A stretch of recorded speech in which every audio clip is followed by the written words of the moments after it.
Star plus की serial ये रिश्ता क्या कहलाता है में दादीसा हो चुकी है कामयाब अभीरा के दिमाग में अभीरा और अरमान के रिश्ते को लेकर डाउट पैदा करने में। और दादीसा कोई अभीरा का बुरा नहीं चाहती हैं, वो बस अभीरा को एक क्लियर पिक्चर दिखाती हैं कि वो अरमान को चूज करेगी तो उसे किस तरह की जिंदगी जीनी पड़ेगी पोदार हाउस में। और अगर वो चूज नहीं करती अरमान के साथ रहना तो वो सेल्फ रिस्पेक्ट के साथ इंडिपेंडेंटली रह सकती है, जहां उसे कोई कुछ नहीं कहेगा, कोई लड़ाई नहीं करेगा, कोई उसे कुछ करने से टोकेगा नहीं। दादीसा बहुत ही स्मार्टली अभीरा को रूही के पास लेकर जाती हैं और रूही हर चीज का इल्जाम अभीरा पर डाल देती है, चाहे फिर वो अरमान और रूही के रिश्ते के बीच में पहले आना हो या बाद में उनकी शादी में वेडिंग प्लानर बनकर आना हो। रूही कहती है कि अभीरा की वजह से ही अरमान और उसका प्यार पूरा नहीं हो पाया। रूही बोलती है कि वो अभीरा को क्यों कुछ भी बताती, क्योंकि वो अभीरा को जवाबदेह नहीं है, बल्कि अरमान को अभीरा को सब कुछ सच बताना चाहिए। तो और अब जब वो सवाल कर रही है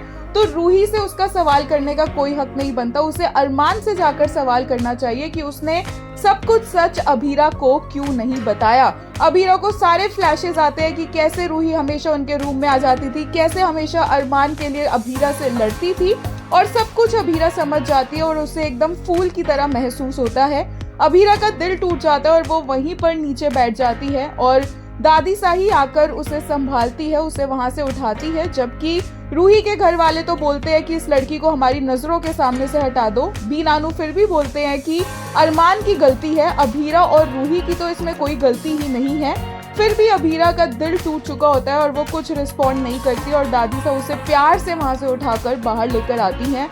आंसू पहुंचती है टिश्यू पेपर से उसको पानी पिलाती है अपने हाथों से और बोलती है कि अगर वो अरमान को चूज करेगी तो उसे वापस पोडार हाउस में आना होगा, जहां पर उसे कोई पसंद नहीं करता है। हर कोई उसके ऊपर इल्जाम लगाता रहेगा, हर किसी की उससे लड़ाई होती रहेगी और वो कभी भी अरमान और फैमिली के बीच में बैलेंस क्रिएट नहीं कर पाएगी। बहुत प्यार से दादीसा उसे क्लियर पिक्चर दिखाती है, जो कि एक्चुअल में सच है भी, क्योंकि उस घर में अभीरा का रहना बिल्कुल भी इजी नहीं होगा। दूसरी तरफ दादीसा उसे कहती है कि वो अपनी सेल्फ रिस्पेक्ट को चूज कर सकती है, जहां पर उसे ना अरमान का धोखा झेलना पड़ेगा, ना फैमिली की कोई इंटरफेरेंस होगी, ना कोई उसे टोकेगा, और वो अपनी लाइफ अपने सपने को जी सकती है और उसे पूरा कर सकती है। अब इसी के बाद अभीरा को भी समझ आएगा कि उसके जो दो ऑप्शन है उसमें से वही ऑप्शन बेटर है, जहां पर वो अरमान से दूर रहे, क्योंकि अभीरा को लगता है कि अरमान ने उसे धोखा दिया है और इतने महीनों तक उसे पागल बनाया है रूही की सच्चाई ना बताकर।